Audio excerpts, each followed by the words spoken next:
안녕하세요. 대감명사입니다. 계절이 변해서 이제 산하대지가 그대로 재행무상을 이야기하고 있습니다. 재행무상 재본무화를 그대로 보여주고 있죠. 부처님의 법은 다양하게 있지만 그래서 84,000법문이라 합니다. 그 모든 핵심이 해탈열반이고 해탈열반을 얻게 하는 가장 중요한 진리가 재행무상 재본무화입니다. 즉 내가 이것이 재행무상과 재본무화를 이 삶 속에서 그대로 깨닫고 그대로 보고 실천한다면 이것이 바로 해탈열반이기 때문입니다.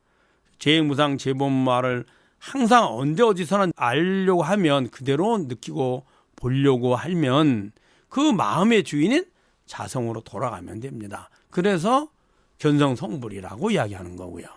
자, 이 좋은 계절에 어디를 가든 다 부처님의 진리를 이야기하고 있습니다. 여러분들도 열심히 정진해서 해탈열반에 조금 더 다가가시기를 당부드립니다. 자, 오늘도 여러분들과 함께 정예길사문 공부해 보도록 하겠습니다. 교재 61쪽입니다. 교재는 정예길사문에서 보조국사 지금 원순스님 역해, 그래서 원순스님께서 번역을 하신 거고 도서출판 법공량에서 나왔습니다. 이왕이면은 같이 함께 공부할 때 교재를 보면서 하면 훨씬 더 도움이 됩니다. 61쪽 볼까요? 그러므로 악을 끊는 데서 끊어도 끊는 것이 없고 선을 닦는 데서 닦아도 닦을 것이 없어. 참마음에서 악을 끊고 선을 닦는 것이 됩니다. 자, 진여자성을 바르게 알고 실천하는 사람은 어떨까요? 악한 마음의 주인도 나요. 선한 마음의 주인도 나이니 굳이 악을 끊으려 하지도 않고 선을 구하려 하지도 않습니다.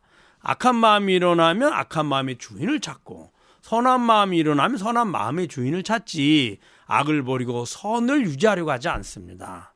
번뇌망상이 일어나면 번뇌망상의 주인을 찾고 번뇌망상 누구의 번뇌망상입니까? 나의 번뇌망상이잖아요. 그러니까 번뇌망상을 버리려고 애를 쓰거나 그것 때문에 고민하고 스트레스 받는 것이 아니라 번뇌망상의 주인으로 바로 돌아가는 겁니다. 자, 그럼 수행의 주제 화두를 하든지 오원 부처님을 염하든지 할 때 그것을 할 때도 주인은 나입니다.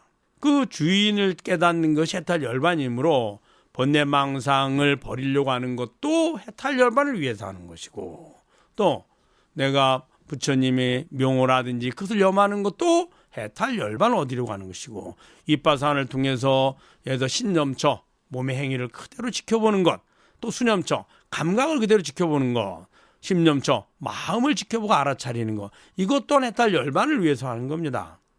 화두를 우리가 들고 화두의 선정을 얻으려고 하는 것도 해탈열반을 위해서고요.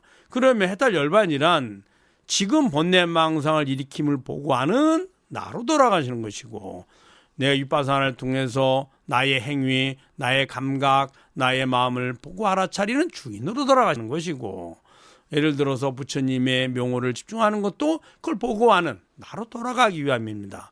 그러면 굳이 번뇌망상을 버리고 어떤 내가 소행의 주제에 착할 필요가 없다는 거죠. 근본 취지로 돌아가면 되거든요. 이것이 바로 바른 지혜 있는 즉 상근계 수행자다. 수행하는 방식이다.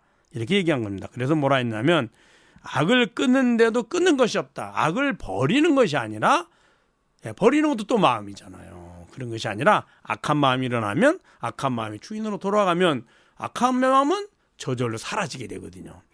선에 집착하는 것도 내가 선행을 해야지라고 하다가도 선한 마음에 선의 행위의 주인으로 돌아가면 그 선한 마음과 행위의 목적지가 주인인 진여자성을 깨닫는 것이고 그것이 해탈열반이기 때문입니다. 그래서 선을 닦는 데서 닦아도 닦을 것이 없어. 참마음에서 악을 끊고 선을 닦는다. 즉 참마음에서 그대로 지켜보고 하는 거죠. 이처럼 선정과 지혜로 온갖 보살행을 가지런히 닦아 나간다면 선정과 지혜, 선정은 번뇌망상을 버리고 마음을 고요히 하는 것이고 지혜는 그 고요한 마음에서 비춰지는 이 세상의 모습을 알아차리는 겁니다. 즉 재행무상, 재본무화의 그 이치를 내가 알아차리고 느끼는 거죠. 선정과 지혜, 그래서 정해 이렇게 얘기합니다. 온갖 보살행을 가지런히 닦아 나간다면 즉 행위를 하려고 하면 선정과 지혜가 불로살림한테만 필요한 게 아닙니다. 우리도 내가 어떤 행위를 하려고 하면 그 행위가 제대로 되려면 어떨까요? 집중해야만 합니다. 행위를 하고자 하는 마음, 그것을 행위를 실천하는 내 행위나 마음에 느낌에 집중을 해줘야죠. 그러니까 정이 필요하죠. 다른 번뇌망상을 다 내려놓고 내가 예를 들어 어떤 행위를 하면서 딴 생각을 하면 어떨까요? 행위가 제대로 이루어지지 않죠. 그러니까 집중해줘야 돼요. 또 그 다음에 잘 살펴야만 합니다. 그 집중된 상태로 내가 잘하고 있는지, 제대로 실천하고 있는지, 바른 방법으로 바른 목적지로 가고 있는지를 지켜봐야죠. 그래서 범부도 정해가 필요합니다. 그들이 원하는 목적이나 소원을 성취하려면 수행자도 정해가 필요합니다. 해탈열반을 얻으려면. 그래서 보살도 정해가 필요하죠. 보살은 선정을 통해서 그 선정은 어떤 선정이냐? 다른 깨닫지 못한 선정은 수행의 주제에 대해서 멈추는 겁니다. 머무는 겁니다. 그걸 우리는 선정 이렇게 얘기합니다. 그 선정은 내가 마음이 순일하게 그 수행에 집중됐을 때 얻어지는 거죠. 그런데 이것은 얻기도 어렵고 얻었다 하더라도 어떤 밖의 외계의 경계에 어떤 소리나 어떤 자극이 오면 크게 오면 흔들리거든요. 놓칩니다. 그런데 이 깨달은 사람의 바른 수행을 하는 사람의 선정은 진여자성의 선정입니다. 진여자성의 선정은 한번 알아차리면 다시는 도망가지 않습니다. 내가 사라진 적이 없잖아요. 그래서 오히려 내 선정을 방해하는 모든 그러한 번뇌망상이나 외계의 경계들이 선정을 더 알아차리고 선정에 머무는데 도움이 됩니다.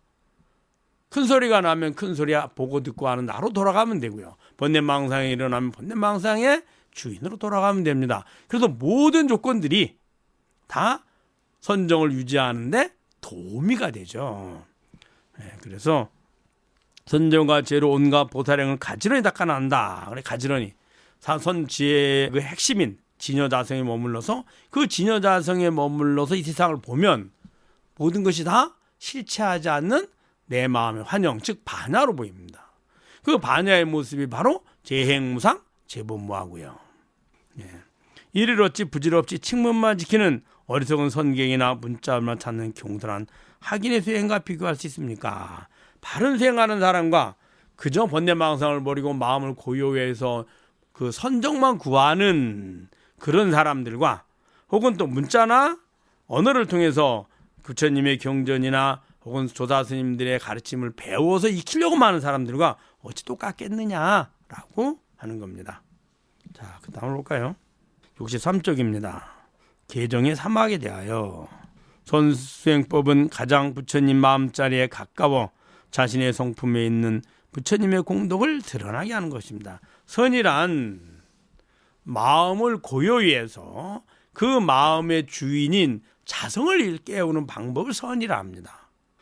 처음에 마음을 고요히 하는 이유는 그 고요함이 극에 달해서 그래서 깊은 선정을 얻고 더 나아가서 수행의 주제까지 다 놓아버린 무심정을 얻어서 그 다음에 깨달음을 얻는 것이 아니라 우리는 매 순간 내 자성이 있고 그 자성에서 하고자 하는 마음을 일으킵니다. 그런 마음을 일으키면 그 일으킨 마음을 실천하고자 하죠. 그리고서 내가 얻으려는 조건, 즉 행복과 즐거움을 얻으려고 합니다. 그럼 우리는 끊임없이 이 자성의 그 성품인 비추어서 보고하는 성품이 진여자성의 본성을 알아차리는 것이 아니라 마음을 통해서 저 원하는 그 마음을 실천하기 위해서 몸의 감각기관을 통과해서 그리고 저 밖에 대상을 구하는 데도 관심이 많습니다. 그러다 보니까 안으로 돌이켜 볼 수 있는 그러한 방법도 모르고 그렇게 하려고 하지도 않습니다. 그래서 안으로 돌이켜보다 이것을 회광반조 이렇게 한 겁니다. 그러면 밖에 것을 계속 구하는 마음을 잠시 쉬고 그 마음이 일어나게 된 근본으로 돌아가는 연습. 밖에 대상을 구했다면 내가 보고 있는 저 대상, 그 다음에 눈이 보죠. 눈이 봅니까? 마음이 보죠. 마음이 봅니까? 보고 있는 주인인 내가 보는 거죠. 이렇게 돌아오는 방법, 그래서 본성으로 돌아가는 것이 바로 선입니다. 이것을 계속 하다 보면 어느 순간인가 세상의 모든 일이 바로 이 자성으로부터 출발하는구나 라는 걸 알게 됩니다.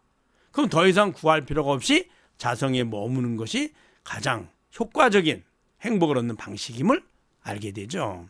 자, 그것이 바로 우리가 부처님 법을 배우고 실천하는 목적입니다. 그래서 선수행법은 가장 부처님 마음자리에 가까워 자신의 성품에 있는 부처님 공덕을 드러나게 합니다. 선수행법이 바로 직접적으로, 그래서 직지인심 견전성불이다 그러죠. 방편을 통해서 어떤 과정을 거치고 그 다음에 어떤 괴에 이르러서 그 다음에 해탈 열반을 얻는 것이 아니라 지금 있는 바로 항상 언제나 어디서나 있는 그 주인인 자성을 깨닫는 거죠. 그래서 직접적이고 가장 빠른, 그리고 가장 효과적이고 가장 쉬운 방법이 바로 선입니다.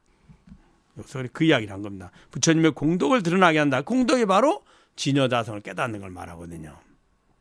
만약 올바른 뜻을 알고 수행하는 사람이라면, 자, 이러한 이치를 잘 알고 수행하는 사람이라면 이런 뜻입니다.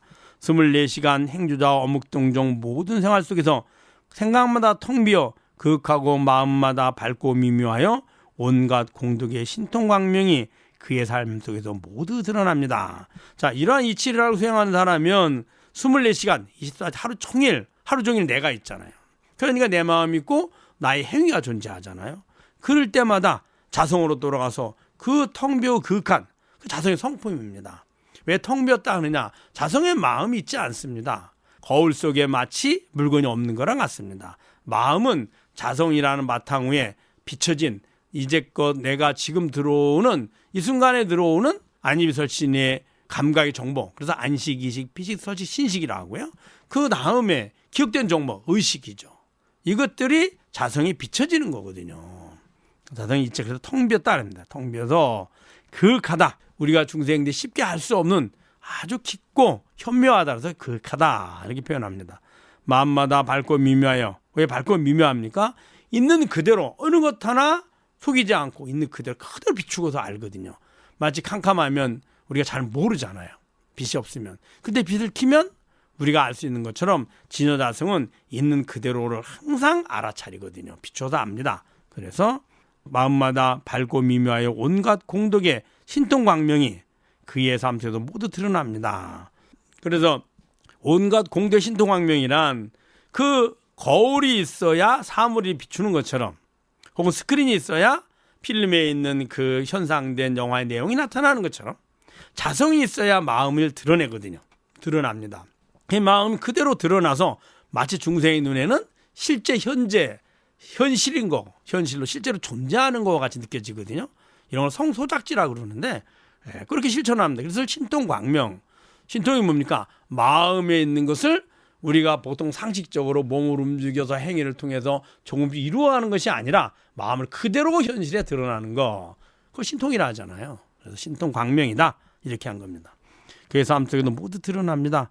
그런데 어찌 도를 찾는다고 하면서 본디 성품만 믿는다고 하여 스스로 안주하여 선정과 지혜일 마음을 모으지 않는 것입니까? 그런데 이렇게 중요한, 그리고 이렇게 아주 가치 있는, 그리고 이렇게 쉬운 수행의 방법이 있는데 도를 닦는다 하면서 그거는 실천하지 않고 듣고 보고 배운 것만, 지식으로 배운 것만 그게 맞다고 여기거나, 혹은 내 마음으로 난다 하면서 행위로는 실천하지 않은 그러한 어리석음을 행합니까? 라고 한 겁니다. 그래서 선정과 지혜를 닦지 않느냐, 즉 제대로 된 바른 수행을 하지 않느냐라고 질책을 하는 거죠. 익진기에서 선정과 지혜는 사막에서 나온 이름으로 계율은 잘못을 막는 데 뜻을 두어 사막도에 떨어지는 것을 면하게 해준다. 자, 선정과 지혜는 이제 바로 사막이죠. 계정해라 합니다. 그래서 계정해. 사막 세 가지를 배워서 해탈 열반으로 길을 간다. 즉 세 가지를 배워서 수행을 한다 이 소리입니다. 사막 이렇게 얘기하는데, 계는 지하 권선입니다. 그럼 계를 왜 이야기하냐면 우리는 누구나가 괴로움에서 벗어나서 즐거움을 얻으려고 하는데, 괴로움에서 벗어나고자 하면 괴로움의 원인을 짓지 말아야 합니다. 즐거움을 얻으려면 즐거움의 원인을 지어야 되고요. 그래서 행복을 얻고자 하는 모든 중생들이 지금의 괴로움에서 벗어나도 즐거움을 얻는 바른 방법을 가르쳐 주는 것이 바로 계입니다. 그래서 부처님의 계를 받고 지키기만 하면 미래에 다가올, 내게 다가올 고통이나 어려움들은 자연히 소멸되고, 또 짓지 않으니 만들어지지 않죠. 또 반대로 선행을 하면 즐거움의 원인은 끊임없이 지어나가니 점점 즐거움이 미래는 많아지는 거죠. 그 다음에 정은 뭐냐? 이제 그렇게 계를 지킴으로 해서 마음이, 내 삶이 편안하고 고요해지거든요. 그러면 그때서 번뇌망상을 버리고 해탈 열반을 닦아나갈 수 있는 겁니다. 그래서 그러면 마음이 점점 욕망과 집착을 버리고 고요해지면 그 고요한 마음을 통해서 이 삶을 비춰보게 됩니다. 지혜가 나오죠. 그래서 계정해, 이 말은 우리는 착각을 해서 계를 완성하고 나서 그 다음에 정을 닦고 정을 완성하고 나서 지혜를 닦는 것이 아니고 계를 하나 지키면 하나 지키는 만큼 우리는 마음이 고요해지면 편안해집니다. 그럼 편안해지는 만큼 이 세상을 지혜로서 비춰보게 됩니다. 그래서 계를 일을 지키면 일이라는 마음이 고요해지고 일이라는 지혜가 나오는 겁니다. 이게 동시에 이루어지는 겁니다. 그래서 그 지혜를 통해서, 지혜는 어떤 지혜일까요? 아유, 내가 욕심낼 필요가 없었고 구할 필요가 없었는데 굳이 내가 행복을 구한다 해놓고 오히려 어리석게 괴로움의 원인을 졌구나 라고 반성하게 돼서 다시 계로 돌아갑니다. 그래서 일만큼 지킨 계가 일만큼 마음의 고요함을 가져다 주고 일만큼의 지혜를 얻어지면 그 지혜가 다시 돌아가서 이만큼의 계를 지키게 되고 이만큼의 선정이 되고 이만큼의 지혜를 얻게 되고 또 다시 되풀이 돌아가서 나중에 10만큼의 계, 10만큼의 정, 10만큼의 해가 우러나는 겁니다. 결국에는 완성돼야죠, 이게. 그래서 계와 정과 해가 동시에 다 완성이 되는 겁니다. 여러분 잘 아셨죠?